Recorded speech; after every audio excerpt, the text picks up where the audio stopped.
Saya coba simpulkan sebentar dengan cepat bahwa setelah selesai sholat yang ditutup dengan salam itu, Assalamualaikum warahmatullahi, Assalamualaikum warahmatullahi.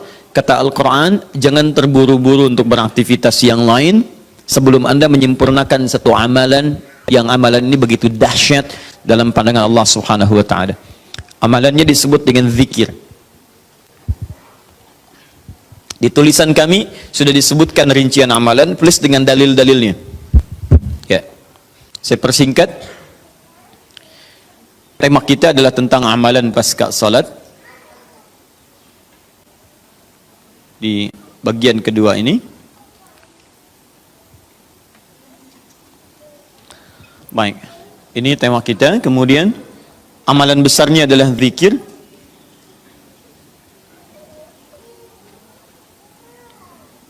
Dalilnya di Quran surah keempat An-Nisa ayat 103. Ini tema besar kita.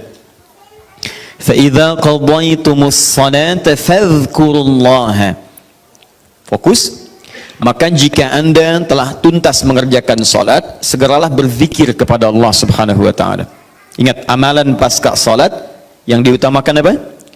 Zikir. Saya mau tunjukkan pada Anda satu hal yang sangat mendesak. Kenapa amalan ini begitu sangat ditekankan oleh Al-Quran? Bahkan saking ditekatkannya, kata Allah, perhatikan kalimatnya, qiyaman, baik itu sambil berdiri, wa qu'udan, ataupun Anda punya kesempatan lebih lenggang duduk, wa 'ala junubikum, atau bahkan dalam keadaan Anda sedang payah pun untuk duduk atau bahkan berdiri, boleh sambil berbaring. Perhatikan, saking pentingnya amalan zikir ini, itu Al-Quran seakan menghadirkan semua situasi untuk menggunakan amalan ini.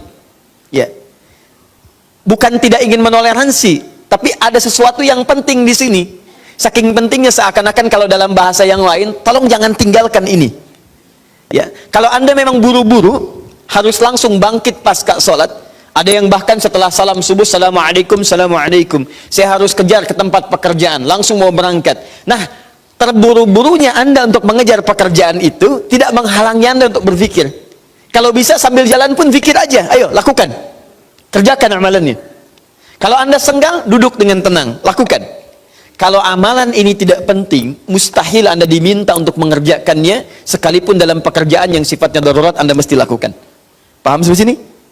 Baik, nah nanti kita akan lihat apa rahasianya amalan-amalan ini, zikir ini.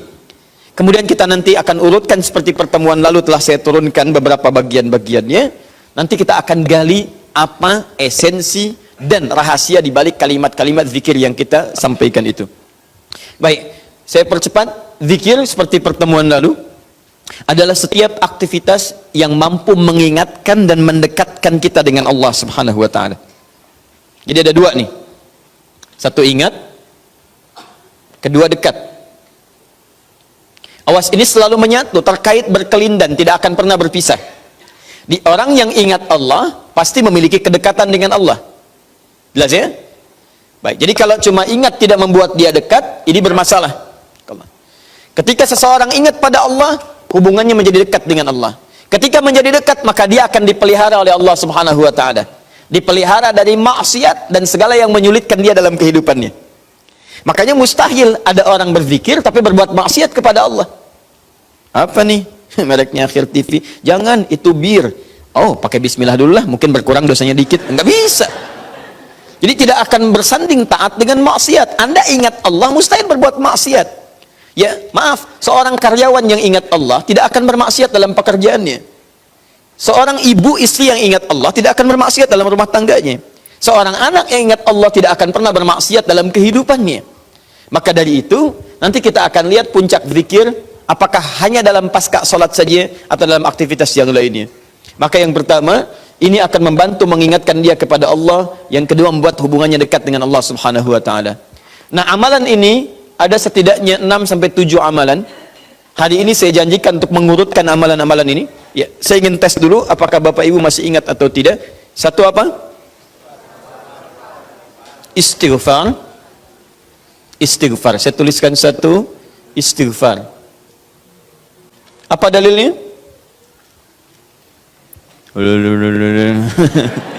Cepat saja, kalau tidak tahu katakan apa? Allahu a'lam. Baik, masih ingat? Saya sebutkan kemarin hadis Nabi di riwayat Muslim nomor hadis 591. Masih ingat? Baik, ini ada istighfar. Baik, yang kedua apa? Allahu a'lam. Enggak ada, Bu, Allahu a'lam. Baik. Assalamualaikum warahmatullahi wabarakatuh. Assalamualaikum warahmatullahi wabarakatuh. Astagfirullah, astagfirullah, astagfirullah. Allahu a'lam, Allahu a'lam. Enggak ada. Baik. Baik, kita lihat ini istighfar atau masuk kepada kalimat thayyibah. Dalilnya Quran surah keempat ayat 103, kan? Kemudian yang kedua, bisa juga bacaan Al-Quran. Bacaan Al-Quran. Baik, Quran surah ke-15, dalilnya ayat ke-9. Ya inna nahnu nazzalna dzikra. Kami telah turunkan Al-Quran sebagai zikir. Jadi kalau Anda baca Al-Quran, itu Anda sedang berzikir. Kemudian bisa juga hafalan Al-Quran. Anda menghafal misalnya. Baik. Misal Anda tidak membaca, tapi selesai sholat Anda membacakan ayat-ayat Quran sebagai hafalan. Ada ayat kursi misalnya, ada 3 surah yang terakhir, ada kemudian ayat pertama sampai 5 misalnya, Al-Baqarah, ya ada ayat-ayat yang lainnya, hafalan misalnya. Begitu Anda bacakan, Anda sedang berzikir. Dalilnya Quran surah ke-54, ayat 17, ayat ke-22, ayat 32, ayat ke-40. Ketika Allah menyebut para penghafal Quran, menyebutnya dengan proses berzikir. Walaqad yassarnal Qur'ana lidzikri. Kami telah mudahkan Al-Quran sebagai zikir. Ya, hafalan di sini zikir. Untuk dihafal, untuk berzikir. Jadi kalau Anda pasca salat kemudian membaca ayat-ayat Quran dalam hafalan bukan menggunakan mushaf, maka Anda sedang berzikir kepada Allah Subhanahu wa taala. Dan nilainya 4 kali lebih banyak dibandingkan dengan yang membaca. Ya. Nah.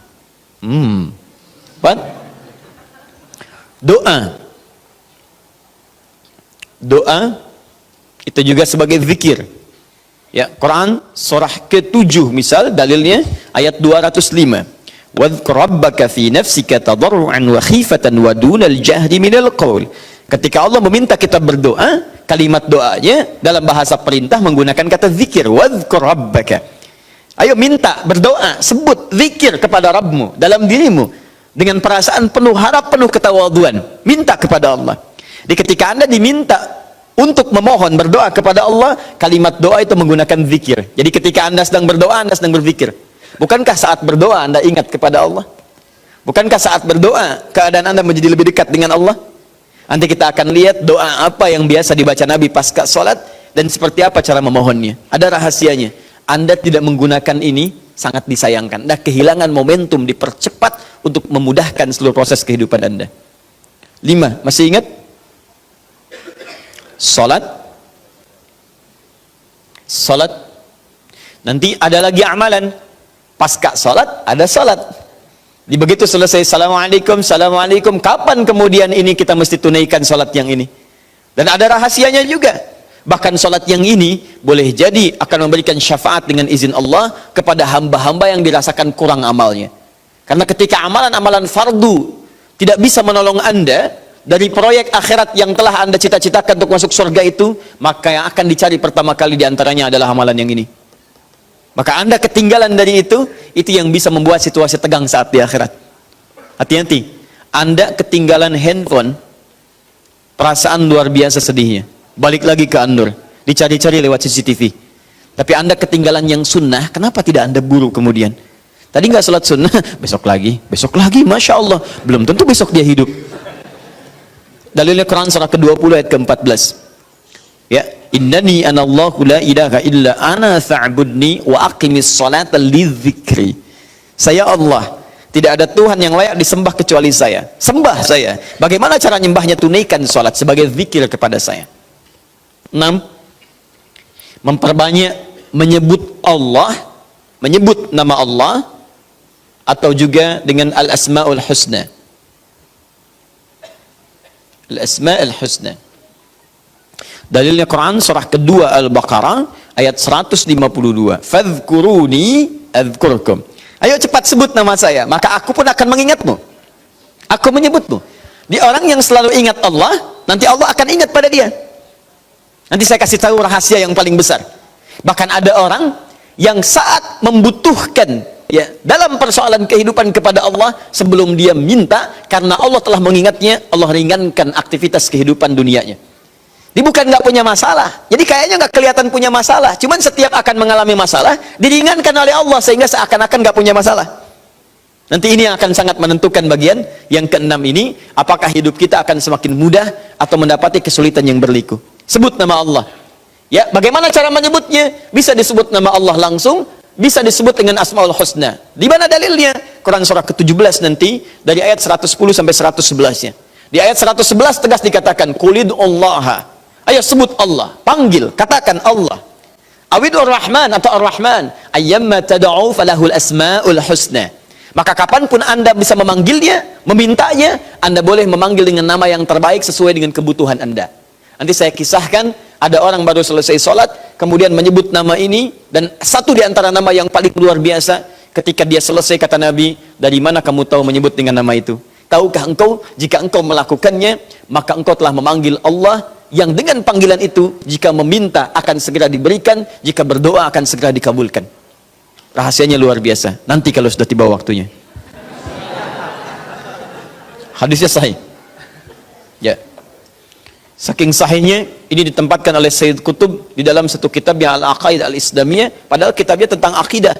Ketika membahas tentang asma wa sifat, nama-nama Allah Subhanahu wa taala. Hadis ini dimasukkan, padahal hadis ini amalan tentang amalan pasca salat.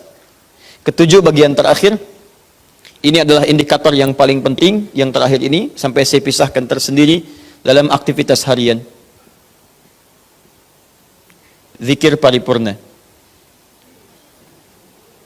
Ini yang zikir paripurna. Makanya saya kasih garis. Ini amalan pasca salat, disebut dengan zikir, bukan amalan biasa, tapi semua amalan ini akan dibawa kepada seluruh aktivitas hariannya. Bukankah pasca sholat ada yang jalan, pasca sholat ada yang kerja, pasca sholat ada yang makan, pasca sholat bahkan ada yang masak, pasca sholat ada yang bicara? Maka orang yang pasca sholat zikirnya itu benar latihan zikirnya, maka makannya adalah makan dengan berzikir kepada Allah, bicaranya zikir kepada Allah, jalannya zikir kepada Allah Subhanahu wa ta'ala. Nanti saya turunkan ayat-ayatnya, bagaimana orang berjalan sambil zikir, bagaimana orang kemudian makan zikir, bagaimana orang bicara zikir. Jangan-jangan selama ini kita hidup 24 jam tapi aktivitas kita tidak dalam rangka zikir kepada Allah Subhanahu wa taala. Nah, dalilnya Quran surah ketiga Ali Imran ayat 190 sampai 191. Inna fi khalqis samawati wal ardi wa ikhtilafil laili wan nahari la ayatin liulil. Siapa ulul albab itu? Ayat selanjutnya, alladzina yadhkurunallaha. Mereka itu orang-orang yang senantiasa zikir pada Allah Subhanahu wa taala. Qiyaman, dalam keadaan dia berdiri, wa qu'udan, ataupun dia duduk, wa 'ala junubihim, atau bahkan sedang tidurnya. Tidurnya disebut sebagai zikir, berdirinya disebut sebagai zikir, duduknya disebut sebagai zikir. Dan ahli zikir ini adalah orang-orang yang akan dimuliakan bahkan oleh Allah ketika kembali ke akhirat nanti, dan dipuji-puji oleh Allah Subhanahu wa taala.